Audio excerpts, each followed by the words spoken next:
administration and the anti-graft war and see how that administration fared with someone who is also involved in anti-corruption issues. And I'm talking about Deborah Adeniro, who is joining us now. We'll be looking at, how the new administration would deal with this situation to ensure that corruption doesn't fight back, as they say. Thank you so much, Deborah, for joining us, and welcome to the program. Thank you, and Happy New Year to you. Yes, Thank you for having me. Yes, indeed. Yes, Happy New Year.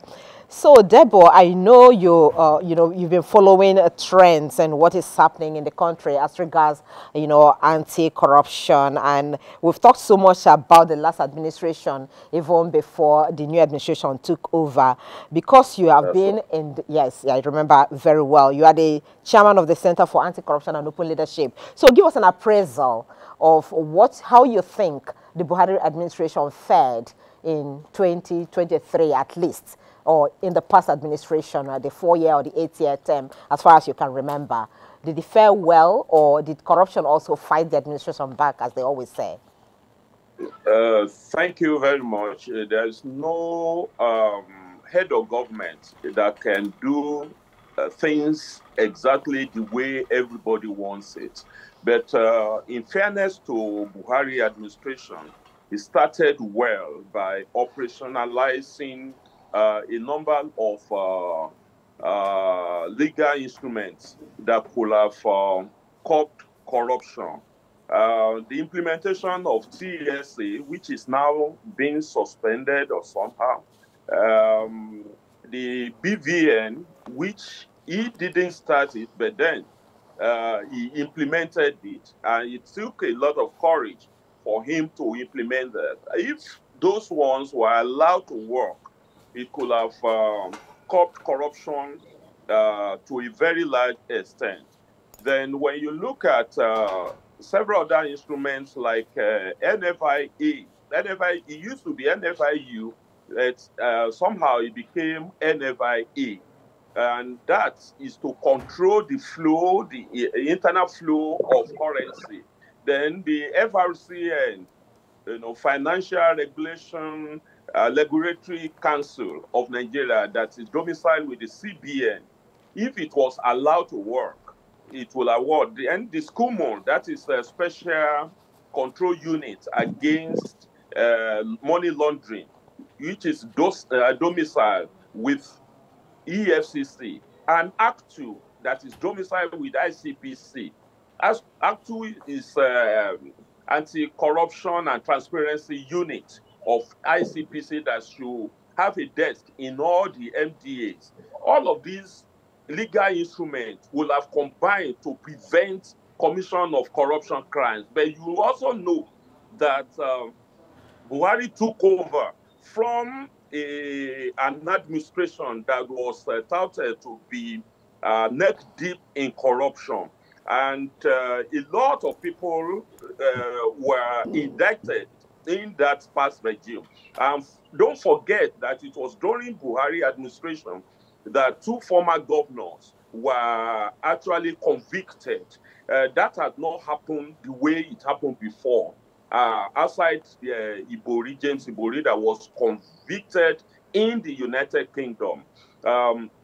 So all of these were steps in the right direction, and it encourages anti-corruption organizations and regulatory agencies to do more. A number of adulterated goods and food and other products were identified. You know also that the implementation of the instrument that I have aforementioned led to the abandonment of huge amounts of cash in several places in Nigeria, because no financial institution will help those who have stockpiled those naira notes to launder them. Not even the bank, not insurance, not accounting firms, not any other firm will help them to launder it. That's why they abandoned in Kaduna Airport, Osborne Towers, Falomon shopping complex, and huge sum of money were found in those places. That was as a result of those implementation of those instruments. And you also find that IPs helped the government, that is integrated pay role system, okay? That helped government to recoup, billions of naira that could have gone into wrong pockets and harvested or weeded out several ghost workers. And you also know that Buhari administration had to do pay bailout handout to several state government who could not pay their workers' salary. That could have been a great achievement instead of something that could have disrupted the flow of governance. So a number of things were done. But then, because his administration was the link between the past and the present. The past has been very, very, very tainted. I mean, has been neck deep in corruption, because that other administration also transited from very corrupt administration to the present. So it's a journey that is not a 100-meter dash. So the journey is continuing. Now, Buhari has done his best. And don't forget that apart from the question of some oil issues like Malabu, which involves a number of high-ranking government officials, you know also that Ibrahim Magu, who was the chairman of EFCC, that was relieved of his job, for certain allegations that are yet to be proven, despite the fact that a panel was set up to investigate him. Nothing has been proven against him. And during that period, a number of exposés came to the public fora. And even if issues of Malabu and the rest of them have not been resolved, they have been exposed to a very large extent. And that was the time also when we had issues of Pandora Papers. And we have a list of people that were exposed in in those areas too. So it is a movement beyond where we used to be, but it might not be as swift as we wanted it, but I believe that he did his own best. Okay, he did his own best, you may say, but there are some who think he was also somewhat selective in that his best that he did, because he was even an administration that stood on one of the tripod of fighting corruption to the latest. And then it was also during this time that we saw even the EFCC chairman also being hunted for corruption issues. Now, in the papers this morning, the new ministry which was created under the Buhari administration, the minister at that time has also been, invited by the FCC over corruption issues in a ministry that is just about 5 years old. So would you agree with those who think that there were sacred cows that he could not touch, or he just, closed his ears to, agitations by people? Because we know people talked about this several times, but he really didn't do anything about that.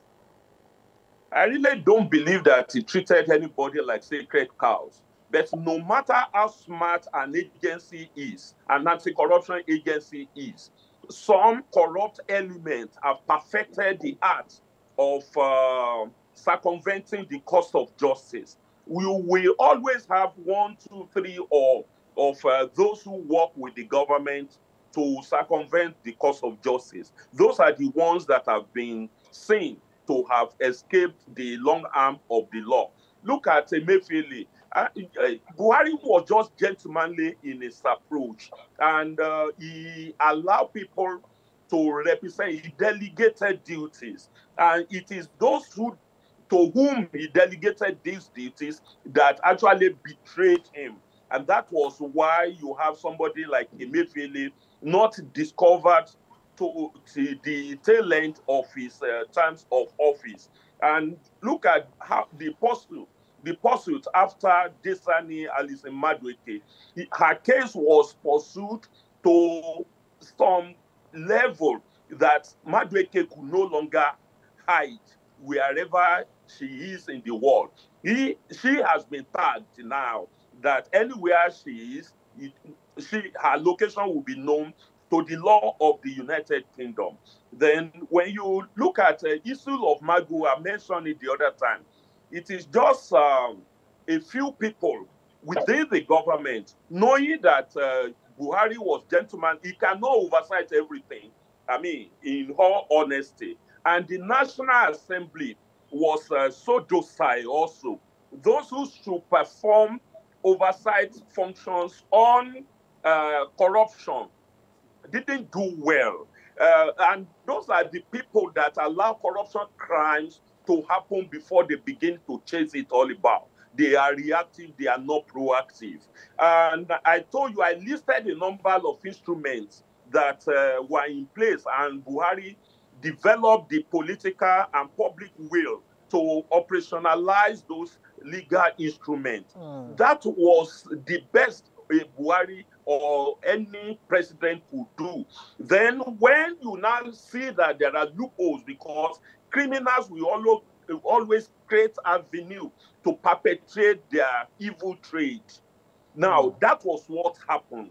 There's no way Buhari could be everywhere. All of those you identified, like issue of Malabu that I mentioned, but you know that the then Attorney General was working in tandem, I mean, in hands and gloves with the former EFCC chairman,